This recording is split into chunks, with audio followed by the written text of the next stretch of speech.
It is radio story time. Today's story is The Velveteen Rabbit by Margery Williams. The Velveteen Rabbit starts out on Christmas morning. A young boy finds a stuffed rabbit nestled in his stocking. He loves the rabbit but forgets about him when more glamorous and expensive Christmas presents arrive. But chance will intervene twice in this magical story about childhood toys and the transformative power of love. We feature it in Christmas Stories for Children.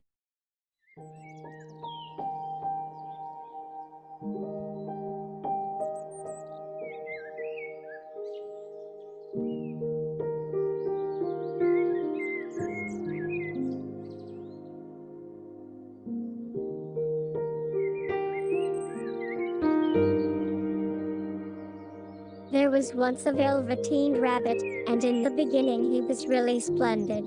He was fat and bunchy, as a rabbit should be. His coat was spotted brown and white, he had real thread whiskers, and his ears were lined with pink sateen. On Christmas morning, when he sat wedged in the top of the boy's stocking, with a sprig of holly between his paws, the effect was charming.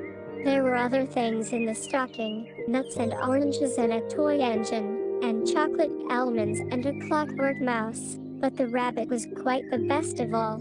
For at least 2 hours the boy loved him, and then aunts and uncles came to dinner, and there was a great rustling of tissue paper and unwrapping of parcels, and in the excitement of looking at all the new presents the Velveteen Rabbit was forgotten. For a long time he lived in the toy cupboard or on the nursery floor, and no one thought very much about him. He was naturally shy, and being only made of velveteen, some of the more expensive toys quite snubbed him. The mechanical toys were very superior, and looked down upon everyone else. They were full of modern ideas, and pretended they were real. The model boat, who had lived through 2 seasons and lost most of his paint, caught the tone from them and never missed an opportunity of referring to his rigging in technical terms. The rabbit could not claim to be a model of anything, for he didn't know that real rabbits existed. He thought they were all stuffed with sawdust like himself, and he understood that sawdust was quite out of date and should never be mentioned in modern circles.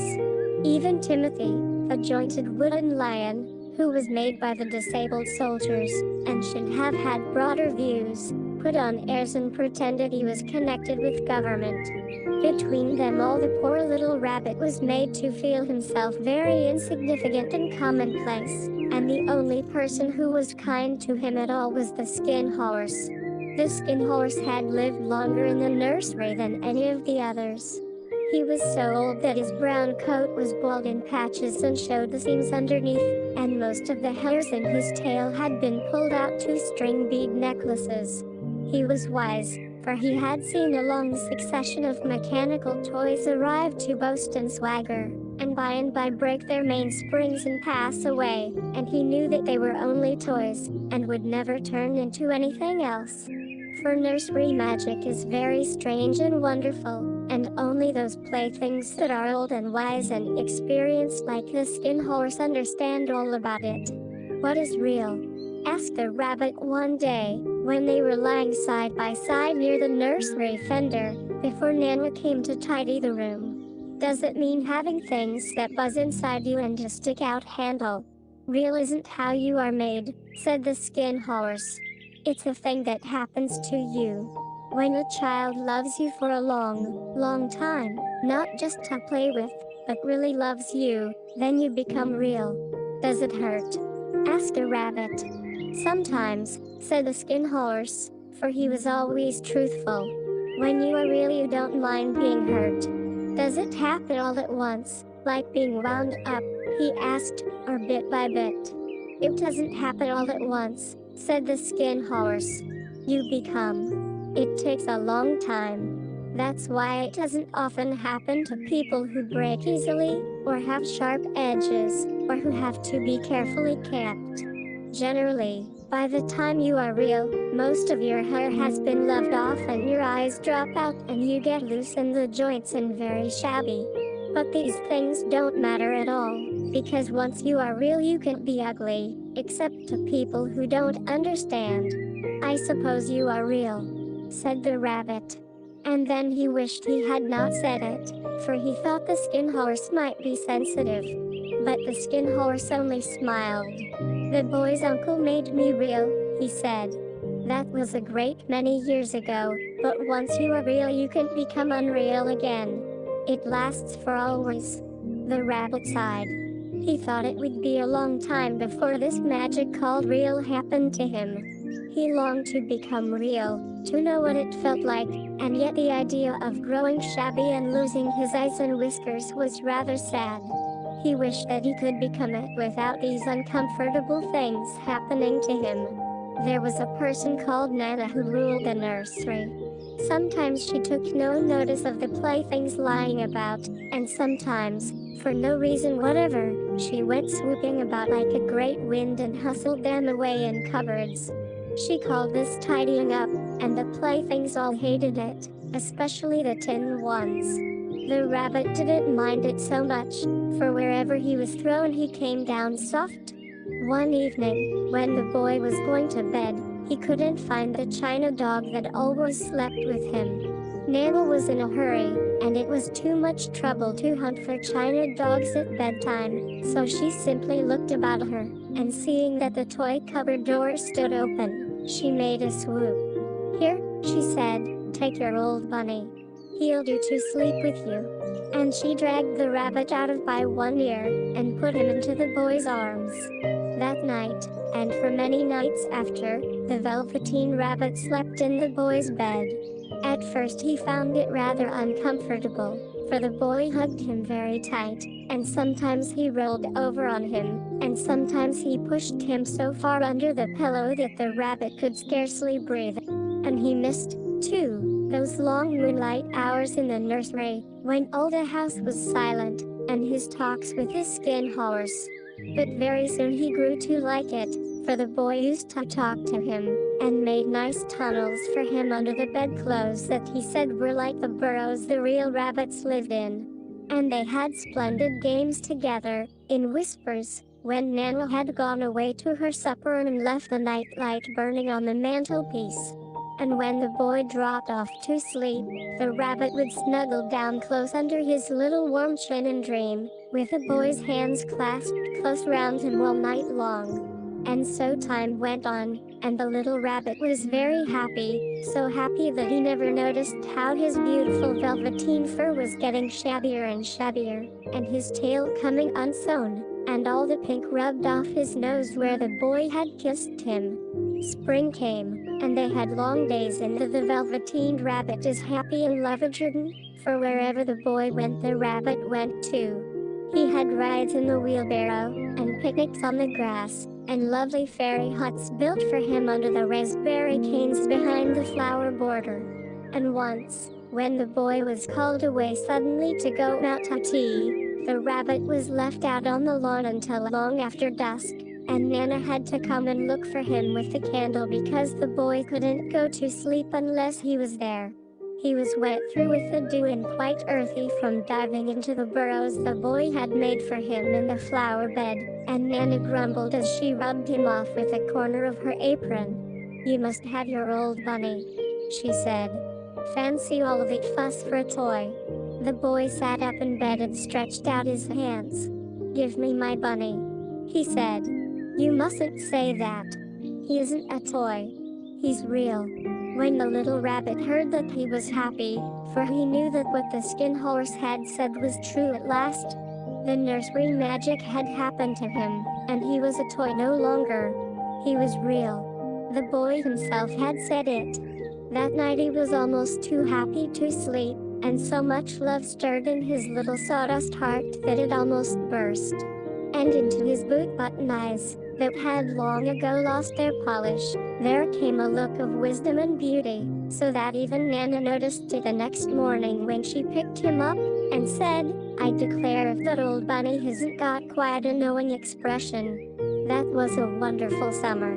Near the house where they lived there was a wood, and in the long June evenings the boy liked to go there after tea to play.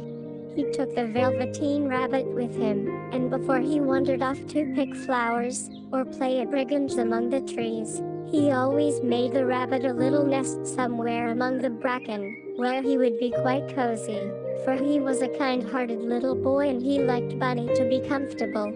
One evening, while the rabbit was lying there alone, watching the ants that ran to and fro between his velvet paws in the grass, he saw two strange beings creep out of the tall bracken near him.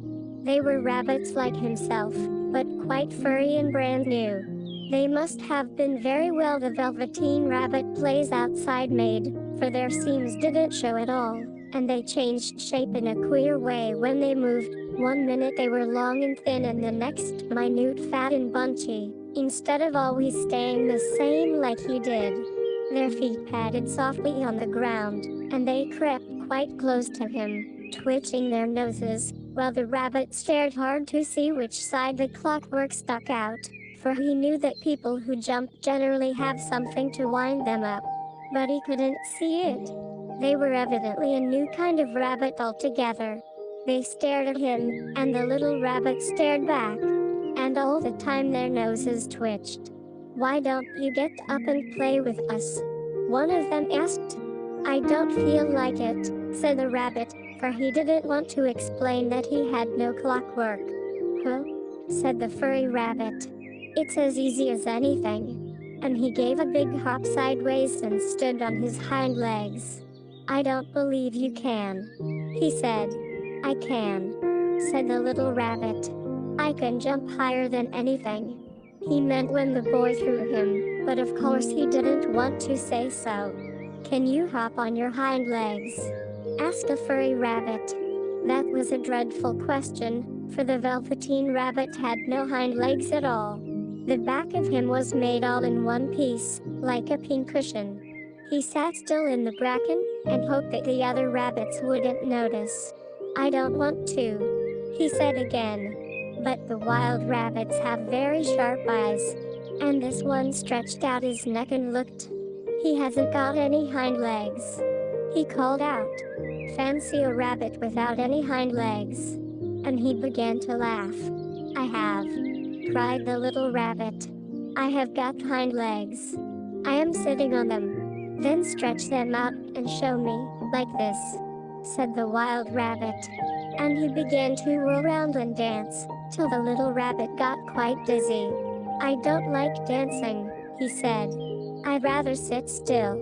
But all the while he was longing to dance, for a funny new tickly feeling ran through him, and he felt he would give anything in the world to be able to jump about like these rabbits did. The strange rabbit stopped dancing, and came quite close. He came so close this time that his long whiskers brushed the Velveteen Rabbit's ear, and then he wrinkled his nose suddenly and flattened his ears and jumped backwards. "He doesn't smell right," he exclaimed. "He isn't a rabbit at all. He isn't real." "I am real," said the little rabbit. "I am real." The boy said so, and he nearly began to cry. Just then there was a sound of footsteps, and the boy ran past near them, and with a stamp of feet and a flash of white tails the two strange rabbits disappeared. "Come back and play with me," called the little rabbit. "Oh, do come back. I know I am real." But there was no answer, only the little ants ran to and fro, and the bracken swayed gently where the two strangers had passed. The Velveteen Rabbit was all alone. "Oh, dear," he thought. "Why did they run away like that? Why couldn't they stop and talk to me?" For a long time he lay very still, watching the bracken, and hoping that they would come back. But they never returned, and presently the sun sank lower and the little white moths fluttered out, and the boy came and carried him home. Weeks passed, and the little rabbit grew very old and shabby, but the boy loved him just as much. He loved him so hard that he loved all his whiskers off, and the pink lining to his ears turned gray, and his brown spots faded. He even began to lose his shape, and he scarcely looked like a rabbit anymore, except to the boy. To him he was always beautiful, and that was all that the little rabbit cared about. He didn't mind how he looked to other people, because the nursery magic had made him real, and when you are real shabbiness doesn't matter. And then, One day, the boy was ill. His face grew very flushed, and he talked in his sleep, and his little body was so hot that it burned the rabbit when he held him close. Strange people came and went in the nursery, and a light burned all night, and through it all the little Velveteen Rabbit lay there, hidden from sight under the bedclothes, and he never stirred, for he, the Velveteen Rabbit, loves the boy and waits patiently for him, was afraid that if they found him someone might take him away, and he knew that the boy needed him. It was a long weary time, for the boy was too ill to play, and the little rabbit found it rather dull with nothing to do all day long. But he snuggled down patiently, and looked forward to the time when the boy should be well again, and they would go out in the garden amongst the flowers and the butterflies and play splendid games in the raspberry thicket like they used to. All sorts of delightful things he planned, and while the boy lay half asleep he crept up close to the pillow and whispered them in his ear. And presently the fever turned, and the boy got better. He was able to sit up in bed and look at picture books, while the little rabbit cuddled close at his side. And one day, they let him get up and dress. It was a bright, sunny morning, and the windows stood wide open. They had carried the boy out onto the balcony, wrapped in a shawl, and the little rabbit lay tangled up among the bedclothes, thinking. The boy was going to the seaside tomorrow. Everything was arranged, and now it only remained to carry out the doctor's orders. They talked about it all, while the little rabbit lay under the bedclothes, with just his head peeping out, and listened. The room was to be disinfected, and all the books and toys that the boy had played with in bed must be burned. Hurrah! Thought the little rabbit. Tomorrow we shall go to the seaside. For the boy had often talked of the seaside, and he wanted very much to see the big waves coming in, and the tiny crabs, and the sand castles. Just then Nana caught sight of him. "How about his old bunny?" she asked. "That," said the doctor. "Why, it's a mass of scarlet fever germs. Burn it at once." "What? Nonsense. Get him a new one. He mustn't have that any more." And so the little rabbit was put into a sack with the old picture books and a lot of rubbish, and carried out to the end of the garden behind the fowl house. That was a fine place to make a bonfire, only the gardener was too busy just then to attend to it. He had the potatoes to dig and the green peas to gather, but the next morning he promised to come quite early and burn the whole lot. That night the boy slept in a different bedroom, and he had a new bunny to sleep with him. It was a splendid bunny, all white plush with real glass eyes, but the boy was too excited to care very much about it. For tomorrow he was going to the seaside, and that in itself was such a wonderful thing that he could think of nothing else. And while the boy was asleep, dreaming of the seaside, the little rabbit lay among the old picture books in the corner behind the fowl house, and he felt very lonely.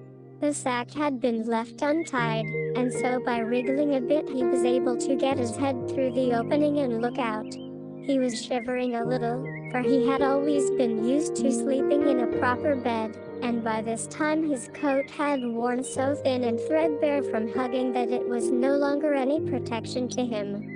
Nearby he could see the thicket of raspberry canes, growing tall and close like a tropical jungle, in whose shadow he had played with the boy on bygone mornings. He thought of those long sunlit hours in the garden, how happy they were, and a great sadness came over him. He seemed to see them all pass before him, each more beautiful than the other, the fairy huts in the flower bed, the quiet evenings in the wood when he lay in the bracken and the little ants ran over his paws, the wonderful day when he first knew that he was real. He thought of the skin horse, so wise and gentle, and all that he had told him.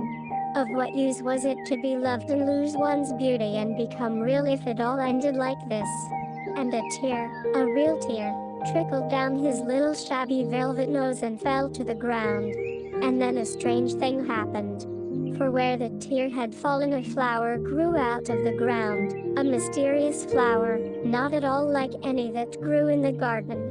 It had slender green leaves the color of emeralds, and in the center of the leaves a blossom like a golden cup. It was so beautiful that the little rabbit forgot to cry, and just lay there watching it.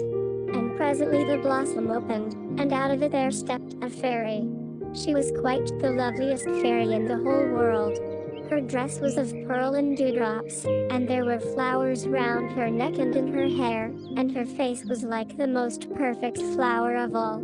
And she came close to the little rabbit and gathered him up in her arms and kissed him. The lovely fairy brings magic to the story on his velveteen nose that was all damp from crying. "Little rabbit," she said, "don't you know who I am?" The rabbit looked up at her, and it seemed to him that he had seen her face before, but he couldn't think where. "I am the nursery magic fairy," she said. "I take care of all the playthings that the children have loved. When they are old and worn out and the children don't need them anymore, then I come and take them away with me and turn them into real." "Wasn't I real before?" asked the little rabbit. "You were real to the boy," the fairy said, "because he loved you. Now you shall be real to everyone." And she held the little rabbit close in her arms and flew with him into the wood. It was light now, for the moon had risen. All the forest was beautiful, and the fronds of the bracken shone like frosted silver. In the open glade between the tree trunks the wild rabbits danced with their shadows on the velvet grass, but when they saw the fairy they all stopped dancing and stood round in a ring to stare at her.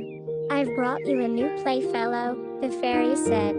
"You must be very kind to him and teach him all he needs to know in Rabbitland, for he is going to live with you forever and ever." And she kissed the little rabbit again and put him down on the grass. "Run and play, little rabbit," she said. But the little rabbit sat quite still for a moment and never moved. For when he saw all the wild rabbits dancing around him he suddenly remembered about his hind legs, and he didn't want them to see that he was made all in one piece. He did not know that when the fairy kissed him that last time she had changed him altogether. And he might have sat there a long time, too shy to move, if just then something hadn't tickled his nose, and before he thought what he was doing he lifted his hind toe to scratch it. And he found that he actually had hind legs. Instead of being a velveteen he had brown fur, soft and shiny, his ears twitched by themselves, and his whiskers were so long that they brushed the grass. He gave one leap and the joy of using those hind legs was so great that he went springing about the turf on them, jumping sideways and whirling round as the others did, and he grew so excited that when at last he did stop to look for the fairy she had gone. He was a real rabbit at last, at home with the other rabbits. Autumn passed and winter, and in the spring, when the days grew warm and sunny, the boy went out to play in the wood behind the house. And while he was playing, two rabbits crept out from the bracken and peeped at him.